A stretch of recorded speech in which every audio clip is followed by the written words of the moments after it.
we might as well get started because we're going to have a very, very interesting presentation. And I don't know whether you have seen the slides. I have. It's going to be very, very interesting. And it's the evidence from TILDA in relation to creating opportunities in retirement. And we're going to hear from Christine McGarrigle, who's a director of TILDA. And I think you're going to find this very, very interesting.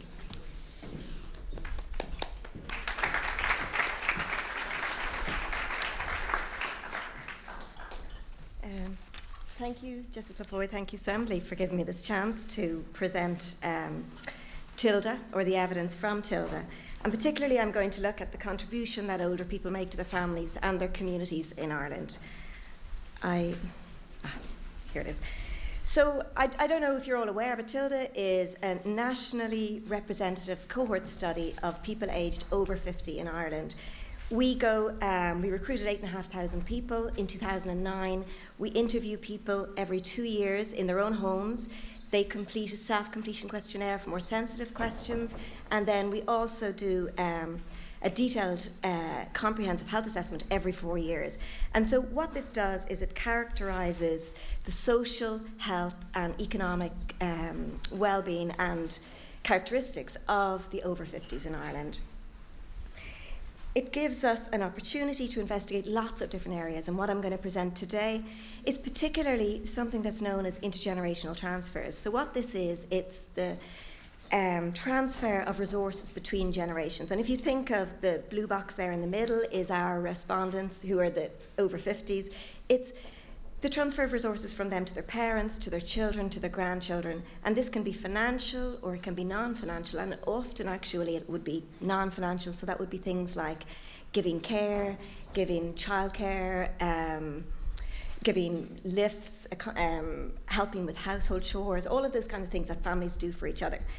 And just to give sort of a broader overview, if you like, it's not just to the family, it's also to the rest of their community. And so this gives an overview, and I think the thing to note from this in particular is the sort of reciprocal nature of all of these transfers. People give to their parents, to their children, to their grandchildren. They also volunteer, they also take part in social participation within their community, and all of these things mean that these adults who are aged 54 and over by our wave 3 have a better quality of life and better health. In fact, we'll go through this in more detail just to give you an idea about the sheer volume of contribution that older Irish people do make. What we did in the very first wave, we asked people, did they give a gift of more than €5,000 to their children in the last 10 years? And what you see from this, it's an unusual graph because it's logged, because there's such a skew in the direction of the amount of money that's given. So some very small number of older households gave very large sums. But what you can take from this is that in the different age groups, sort of the median value of money that was given, it was overall 1/4, 24% said yes, they did give a gift of more than 5,000 to the children. And the sort of median amount given in the 50 to 64-year-olds was 20,000. In the 65 to 74-year-olds was 24,000, and in the over 75s, it was 30,000. So really quite substantial sums of money had been given in the previous 10 years. And also worth noting, most of the financial transfers go downwards from parents to their children. This is something that we recognise internationally, especially in the developed world. This is normal. Very little money was given back up to these older population.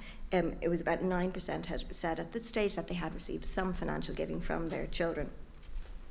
So we asked again, we went back 4 years later and we asked them again, did you receive any financial transfer worth this time 250 or more in the past 2 years? And what we see from these tables is that older adults are the net contributors to their families. 51% who had living parents helped them with financial assistance in the past 2 years. And also that older adults in Ireland provide help to their own children. So these are their adult children, often not living in the home anymore. What we see, 48% gave financial help to their children while not receiving any themselves, and only 3% were net recipients of financial transfers from their children.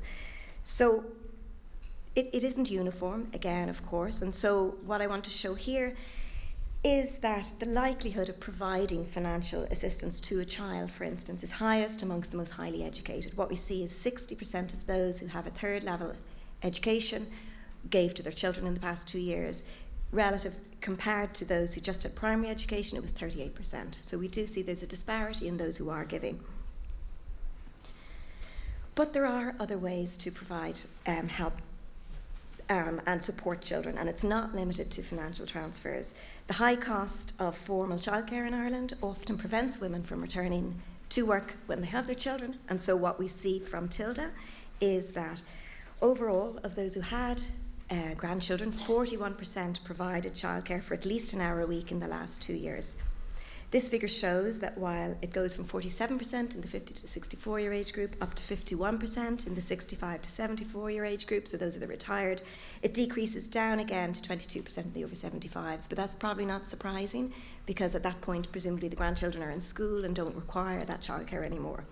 But just to note, I think, is that the social and economic value of this contribution isn't just for the family, it also benefits the wider economy and society, as it allows women who choose to remain in the workplace. So, thinking again about those non-financial assistance, this is something I know you have been talking about a bit more, and that's about, it's called activities of daily living, help with basic personal care, dressing, eating and bathing.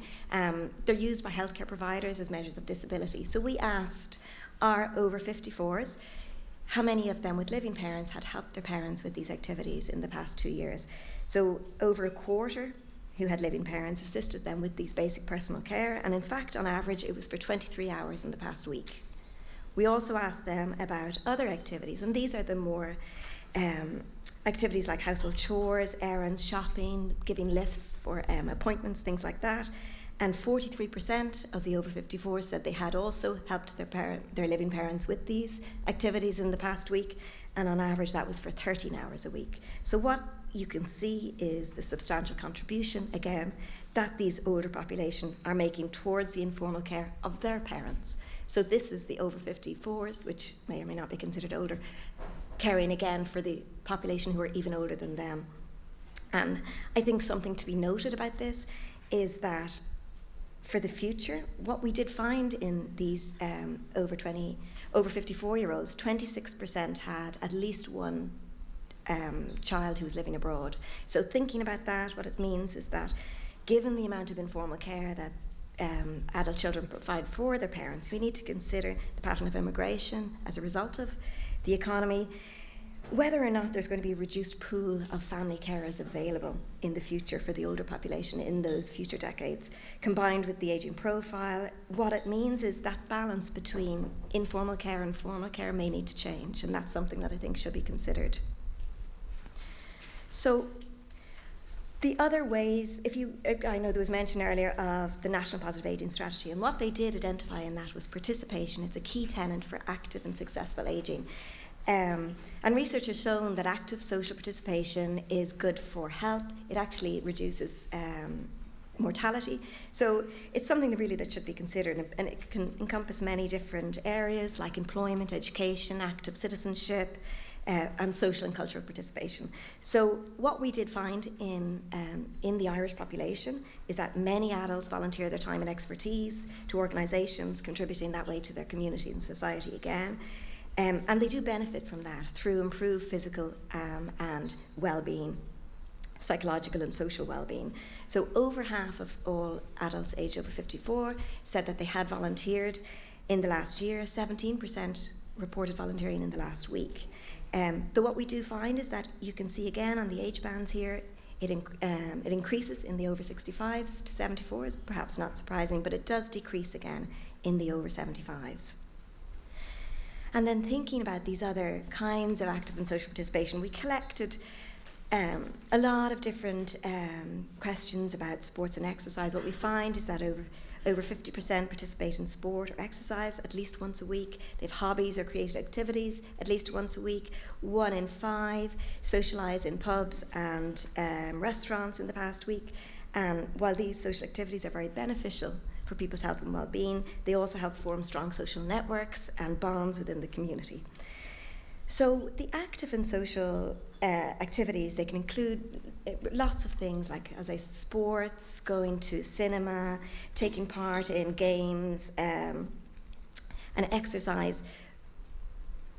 But we also asked specifically about organised groups. Now, these are things that I think are important if you're thinking about society as a general. Groups like not just sports or social groups, but church-connected groups, self-help, charitable bodies, community groups, these kinds of things. And what we did find was that over 60% of adults aged over 54 took part in active and social leisure activities at least once a week. A further 47% participated in at least one organised group in the past week. So this is really quite high active participation. But what the figure does show again is that while it increases into the 65 to 74-year-olds, these activities do start to decrease when people are aged over 75. And you see for men and women, it seems to be marginally less for women than men. But a more clear difference in this level of participation can be seen here. I know this is a very wide group, but it was just to, again, show the clear educational gradient within each age group for active and social participation and in the organised groups. So for example, if you look at the over 75 groups there, 38% of those aged 75 and over with a primary level education participated in active and social leisure activities at least once per week, compared to 65% of those who attained third level education. So clearly there's some differences there, and those are things that I think people need to consider. When we think about active ageing or successful ageing, it's often thought of in terms of absence of ill health. But one of the measures that's considered really good is quality of life. And what this gives is a more holistic assessment of well-being in older people particularly. And in TILDA, what we use this, it's a measurement tool, it's got 19 questions, or 19 statements, and it's called CASP.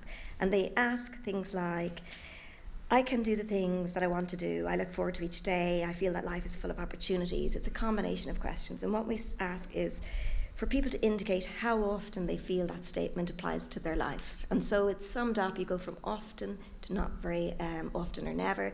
And you come up with this overall number. And that number is considered a very good indication of your overall quality of life. And what we find overall, the mean quality of life score was 44. So that's quite high to the top range, which would be 57, which indicates that people over 50 in Ireland in general have quite a good quality of life.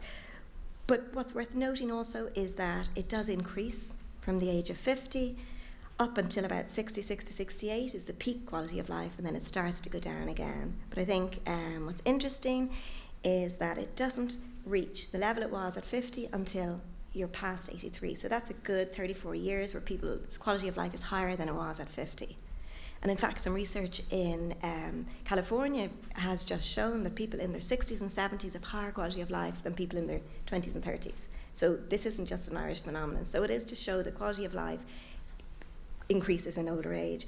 And it isn't uniform, though, and that's the thing that we need to consider. It doesn't remain the same in all groups. What we have seen is that quality of life is much higher in those that volunteer. And so what this graph here shows is that those who volunteer at least once a week have much higher quality of life across each age group than those who never volunteer. And it's a really clear gradient in the level of volunteering, which really suggests that this is a true effect.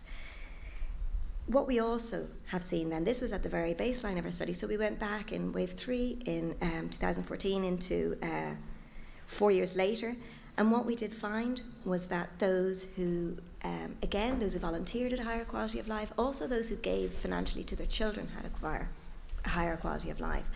Those who took part in social participation, looked after their grandchildren, as long as it was in moderation, they also all had higher quality of life. And those who took part in active leisure and organised groups had less depressive symptoms in addition. So I think just to conclude, what I've drawn attention to is the variety of ways that adults aged over 54 in Ireland right now do contribute both to their extended families and to the wider community. And that these relationships are often reciprocal, and that the Irish population aged over 54 also benefit in terms of physical health and psychological well-being, by giving that.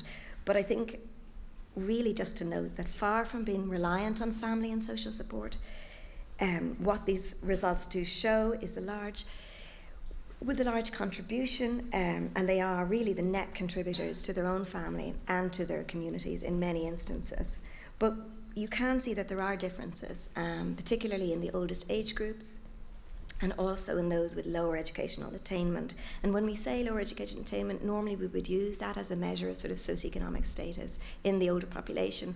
Obviously in third level education was less common in the oldest groups, but it would have been within the 50 to 64 or 74-year-old groups. We would have considered that would be something that would be more available. And so, but what we do see is age and education, and that variation is particularly seen in the social participation and access to leisure activities. And so what it suggests is there remains some scope for more older adults to benefit from living an active life well into old age. Thank you.